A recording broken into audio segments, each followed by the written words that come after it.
거액의 부동산 거래에서 많은 이들이 범하는 누를 알고 계십니까? 부동산 거래를 함에 있어 법률적인 부분까지 통틀어 중개인에게 의존하는 행위입니다. 많은 이들이 거래의 조건을 흥정하는 중개인이 법률 문제에 있어서도 능통할 것이라고 착각하고 있습니다. 부동산 거래에 있어 법률적인 과오를 범한 이들, 그들에게 남은 건 엄청난 금액의 손실뿐입니다. 전문 변호사를 만나다의 리포터 정다사롬입니다. 여러분은 변호사라고 하면 무엇이 떠오르시나요? 아마도 많은 분들이 소송의 대리인이라는 개념을 떠올리실 것 같은데요. 특히나 그 분야가 다양하고 광범위해서 분쟁이 끊이지 않는 부동산. 오늘은 우리가 흔히 떠올리는 변호사에 대한 개념을 확실히 반증해 주실 국내 대표 부동산 분야 전문 법무법인 자연수의 최재원 대표 변호사님을 만나 뵙겠습니다.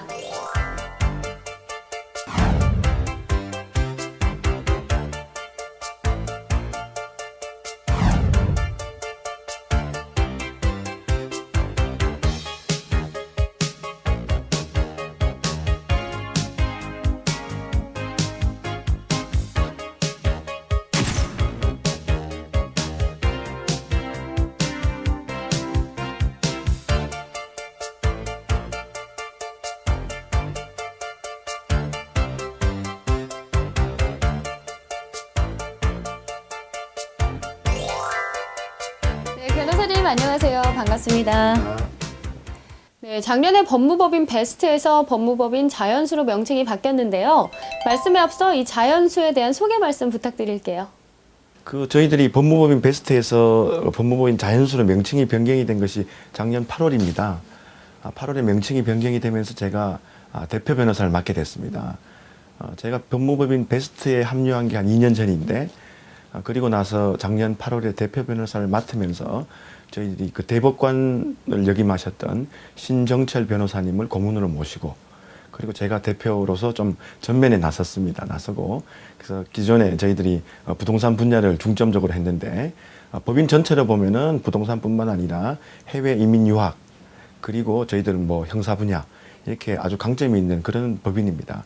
그래서 특히 제가 베스트, 지금은 자연수인데 들어오고 나서 부동산 분야가 많이 강화가 됐습니다.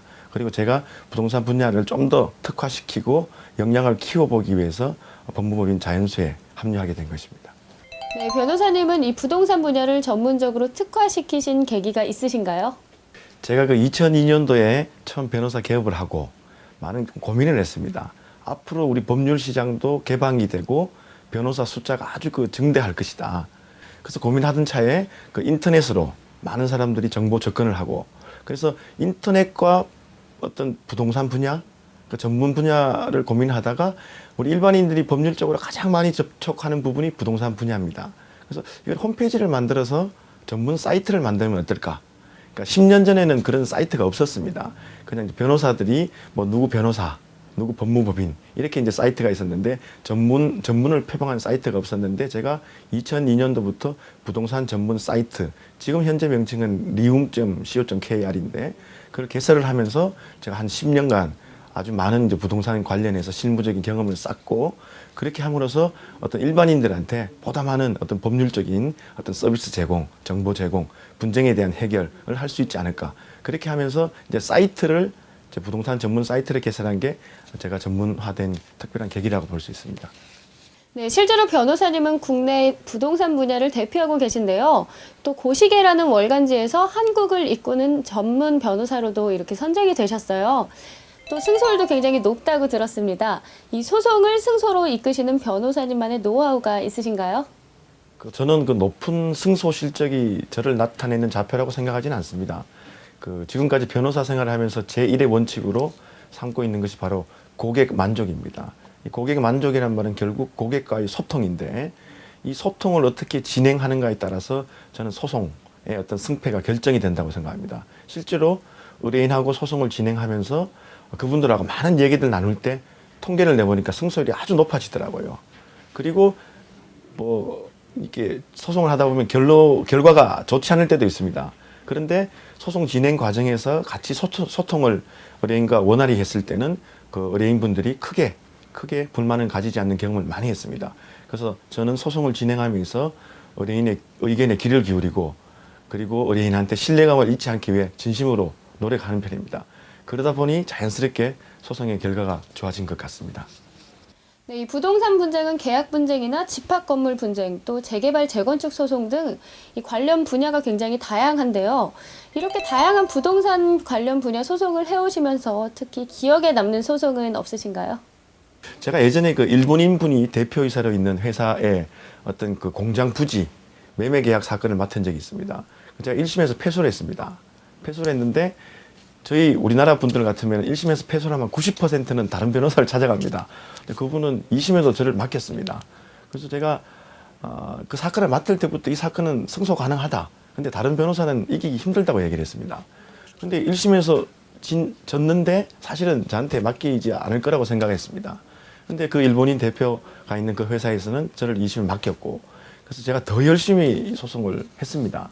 했는데 2심 결과가 어떻게 됐냐면은 또 졌습니다. 2심에 또 지고 나니까 야 이거 다른 변호사 의견이 맞는 거 아니냐. 내가 이 법률적인 생각을 잘못한 거 아니냐. 그런 어떤 저 스스로도 자신감이 없어졌습니다. 근데 이제 그 대법원의 3심에 올라갈 때 저는 당연히 이거는 억울하니까 상고를 해라. 대신 제가 그 사건을 맡겠다고 감히 말씀을 못 드리겠더라고요. 그래서 혹시 뭐 대법관 출신이든 더 유능한 변호사를 좀 찾아뵈라고 그렇게 말씀드렸더니 그 일본인 대표가 하시는 말이 자기는 두 가지를 결정하기 위해서 왔다. 여기서 그만두든지 소송 때문에 회사 일이 잘 안 된다고 하더라고요. 여기서 그만두든지 아니면은 대법원에 상고를 하면은 계속 저를 맡기겠다는 겁니다. 그래서 제가 바로 이렇게 낚아채면서 얘기했죠. 수임료는 안 받아도 좋으니까 제가 서력할 수 있는 그런 기회를 달라. 그래서 아니나 다를까 대법원에 상고를 제가 하게 됐는데 승소를 했습니다. 그러면서 역시 그 일본 분들이 저희들 사람들하고 좀 문화적으로 다른 게 있다. 한번 믿으면 끝까지 믿기 때문에 좀 좋은 결과가 나오지 않았을까. 반면 한국적인 정서라면은 제가 그 사건을 끝까지 못하지 않았을까. 그런 생각이 듭니다. 네, 관련 사건에 있어서 소송 과정이 굉장히 치열했을 것 같은데요. 그렇다면 일반인이 부동산 분쟁에 미리 대처할 수 있는 그런 대처법은 없을까요? 부동산이라는 분야가 상당히 포괄적입니다. 그래서 일반적으로 부동산 전문 변호사, 부동산 전문이라고 하는데 세부적으로 그 종류를 열거를 하면은 뭐 10가지 이상이 언뜻 생각나는 것만 넘습니다. 매매 계약 분쟁, 소유권 이전 분쟁, 명도 분쟁, 건설관계 하도급 분쟁, 그리고 아파트 상가 분양권 입주권 분쟁, 중개사고, 명의신탁, 그리고 재건축, 재개발, 경매, 공매 아주 많습니다. 사실은 이러한 분야 하나하나가 전문의 영역에 해당되는데 일반인들 같은 경우에는 이런 부분들을 이해하기가 상당히 어렵습니다. 그리고 저희들 부동산 거래 현실이라는 것이 매매 계약을 한다. 그러면은 변호사한테 계약서를 보여주는 경우는 10건 중에 한 건이 되질 않습니다. 대부분 중개인들한테 의뢰를 하고 근데 나중에 분쟁이 생기면은 중개인 말을 믿었다. 근데 중개인은 법적 책임을 지는 당사자는 아닙니다. 단지 양쪽 당사자의 중개를 할 뿐입니다. 그런 사람의 얘기를 믿고 전적으로 계약을 체결하는데 나중에는 법률적인 문제가 생기면 그 계약서의 문구 하나에 따라서 10억, 100억이 왔다 갔다 합니다. 그렇기 때문에 부동산 계약서를 작성하기 이전 협상 단계에서부터 계약서 작성 그리고 이후의 계약 이행 과정까지 사실은 전문가, 변호사의 도움을 받는 것이 아주 필요하다고 봅니다. 그리고 이러한 부분들이 지금 현재 저희들 어떤 법률 문화적으로 점점 변호사도 많이 양산이 되고 있고 마치 가정의 주치의처럼 변호사들이 전문 변호사, 뭐 주치 변호사 이런 말이 있을지 모르겠는데 하여튼 그런 쪽으로 좀 진화하고 있고 거기에 따라서 앞으로 법률 시장은 분쟁 이후의 소송 전문이 아니라 예방 단계 그리고 어떤 분쟁 이전 계약 단계에서부터 변호사들의 도움을 받는 그런 시대가 될 거라고 생각합니다. 네, 변호사님께서는 부동산 법은 물론 부동산 금융 업무도 맡고 계신데요. 실제로 지난해 각종 PF 사업 관련 분쟁이나 또 사업 절차 소송이 많이 급증했다고 들었어요. 네, 맞습니다. 이제 PF라고 사실 전문 용어인데 요즘 웬만한 분들 다 알고 계시더라고요. 최근에 그 저축은행들이 영업 정지 부실화가 문제가 많이 되고 있지 않습니까? 근데 대부분이 그 5년, 7년 전에 PF 건들이 부실이 생겨서 그렇습니다. 그래서 저희들이 IMF 이후에 2000년도부터 2008년까지 어떤 그 부동산 개발 사업, 아파트, 상가 복합몰, 그리고 어떤 산업단지, 그런 어떤 개발 사업들이 대단히 많았습니다. 그런 부분들이 금융기관과 연결을 해서 프로젝트 파이낸싱이 이제 PF인데, 그렇게 해서 아주 경기가 좋았습니다. 근데 그게 이제 리먼 브라더스가 터지면서 2008년 기점이죠. 그때부터 사실은 2007년, 8년도부터 그런 징후들이 나타났습니다. 어떤 공급의 과잉, 개발의 과잉. 그러면서 여러 가지 문제가 생겼는데 2008년도에 리먼 브라더스가 터지면서 많은 그 은행들이 이제 PF를, 요즘은 은행의 실무자들을 찾아가면은 PF라는 말을 꺼내면 역적이랍니다. 그냥 담보대출 이렇게 이야기한답니다. 그래서 이것도 하나의 어떤 부동산 금융에 있어서 트렌드이긴 한데, 그러면서 지금은 현재는 저축은행도 그렇고 일반 그 일금융권에서도 PF를 직접 이렇게 취급하지는 않고, 다만 과거 3년, 5년 전에 PF를 처리하면서 부실이 생기면서 여러 가지 그 사후 처리, 그러니까 소송이 많이 생기겠죠. 그런 부분들이 많이 급증하고 있고, 그런 부분에 대해서 과거 뭐 한 2년, 3년 전 같으면 제가 직접 PF 대출 계약서라든가 법률 자문이 많았는데, 지금은 PF 대출 어떤 자체가 일어나지 않으니까 사후 어떤 분쟁, 소송, 그런 어떤 해결 처리 역할을 많이 하고 있습니다. 네, 많은 분들이 이 부동산 관련 정보에는 귀를 열어두면서 이 부동산 관련 법령 숙지에는 좀 소극적인 태도를 취하고 있습니다. 이 부동산 관련 소송을 준비하시면서 겪는 애로사항도 많으실 것 같은데요. 어떻게 보면 뭐 부동산 소송이기 때문에 애로사항이 아니라 일반적으로 소송을 맡아서 진행하는 변호사라서 상당히 좀 어려움들이 많은데, 전반적인 어떤 저희 한국의 법률 문화하고도 관계가 있는 것 같습니다. 그래서 저희 우리나라 이 계약서를 보면 한 장, 뒤에 이제 중개물 설명서 한 두세 장인데, 미국 같은 경우는 이렇게 된답니다. 계약 단계에서부터 변호사가 다 개입을 하고, 그리고 저희들은 친구끼리 돈을 빌려줘도 좋은 게 좋다고 차용증을 안 받지 않습니까? 그런 부분들 때문에 나중에 분쟁이 생겨서 찾아오는데, 어쨌든 제가 그런 상담을 한 것 같은데, 친구를 믿고 2007년도 5년 전에 땅을 투자를 했는데, 알고 보니까 그게 친구 명의로 하고 자기는 돈을 투자를 했는데, 알고 보니까 뭐냐면은 그 시세가 그때 친구가 말했던 것보다 낮고 그 투자 가치가 없답니다. 근데 뭐냐면은 그 서류로 그걸 적어 놓은 게 하나도 없어요.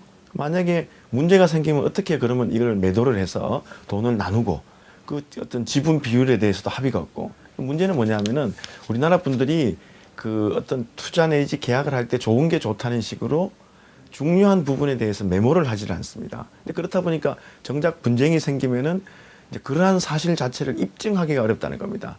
쉽게 말해서 판사님한테 재판을 받는 것은 하나님한테 그 신께 재판을 받는 게 아니라 인간한테 재판을 받는 겁니다. 그래서 이런 말이 있습니다. 재판은 정의로운 사람이 이기는 게 아니고 현명한 사람이 이긴다. 그 말은 뭐냐면은 자기 사건에 대해서는 본인이 제일 잘합니다. 그래서 계약 단계에서부터 꼼꼼히 다 메모를 하고, 혹시 분쟁이 생기면은 뭐 녹취를 한다든가 아니면은 자료를 찾는다든가 그러니까 입증 증거 자료죠. 그게 많은 사람이 이기는 거고, 그래서 찾아와서 항상 하는 말이, 아니 하늘도 알고 땅도 아는데 얼마나 억울하냐. 근데 판사는 모릅니다. 하늘도 땅도 알지 모르겠지만, 그래서 그런 부분에 대한 꼼꼼함, 서류, 메모, 그렇게 하는 사람들이 사실은 유리한 결과가 나오는데, 그렇지 못하다는 게 부동산 소송을 하면서 가장 많은 애로사항이라고 볼 수 있습니다. 네, 오늘 부동산 분야에 대해서 많은 도움 말씀 들어봤는데요. 저 역시 너무 부동산 관련 정보에만 귀를 기울인 게 아닌가 싶습니다. 네, 마지막으로 이제 한 말씀 부탁드릴게요. 첫 번째는 요즘은 이제 일반인들도 워낙 인터넷이 발달하다 보니까 상담을 하러 올 때 변호사보다 더 많이 하는 경우가 있더라고요. 그래서 좀 긴장을 많이 하게 되는데, 일단 혹시 분쟁이 생기면은 폭넓게 자기 사례와 유사한 어떤 정보 채집, 그리고 어떤 가장 그 분야의 전문가가 누구인지 일단 정보를 많이 확보하는 게 필요하고요. 그 두 번째는 저는 그 의뢰인들과의 어떤 소송을 진행할 때 소통을 굉장히 중요하게 생각합니다. 그러니까 실제로 부동산 관련 분쟁으로 인해 개인과 기업의 경제 기반이 흔들린 경우가 아주 많습니다. 그런데 문제는 소송이 나야지만 저를 찾는다는 것이, 정말 안타깝습니다. 실제로 병도 마찬가지 아닙니까? 뭐 종합검진을 받을 때 종합검진에서 뭐 암이 나왔다. 조기 요즘은 조기에 발견하면 다 완치가 된다고 합니다. 마찬가지 법률적인 부분도 조기에 발견해서 처리할 수 있듯이 그게 바로 어떤 사전 예방입니다. 아까도 말씀드렸듯이 앞으로의 법률 문화는 분쟁이 발생한 후에 사후적인 처리가 중요한 게 아니라 사전 예방이 중요합니다. 그래서 계약 단계에서부터 어떤 가까운 변호사의 도움을 받는 그런 게 필요하고, 사실 이제 변호사들이 아주 많습니다. 예전 10년 전만 해도 뭐 한 다리 건너고 누구의 소개를 받아야지만 변호사가 있었는데, 지금은 내 친구, 내가 아는 사람, 지인, 그리고 인터넷으로 확인하면은 전문가를 바로 전화해서 확인할 수 있습니다. 그러니까 계약이나 협상의 단계에서부터 어떤 부동산 전문 변호사, 그리고 전문가의 어떤 그 자문을 받는 것이 현명하지 않을까. 사전 예방을 통해 미리 부동산 관련 분쟁에 대해 대비하는 게 아주 현명한 방법이 아닌가. 그렇게 부탁 말씀을 드리고 싶습니다. 변호사님, 오늘 좋은 말씀 정말 감사합니다.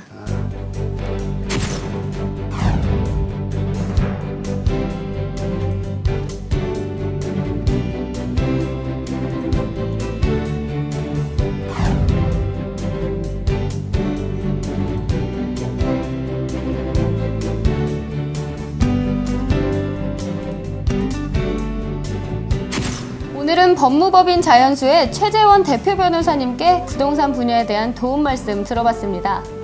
최고의 위치에 계심에도 불구하고 수불석권의 마음가짐으로 부동산 분야에 대한 연구를 게을리하지 않는 모습이 매우 인상적이었는데요.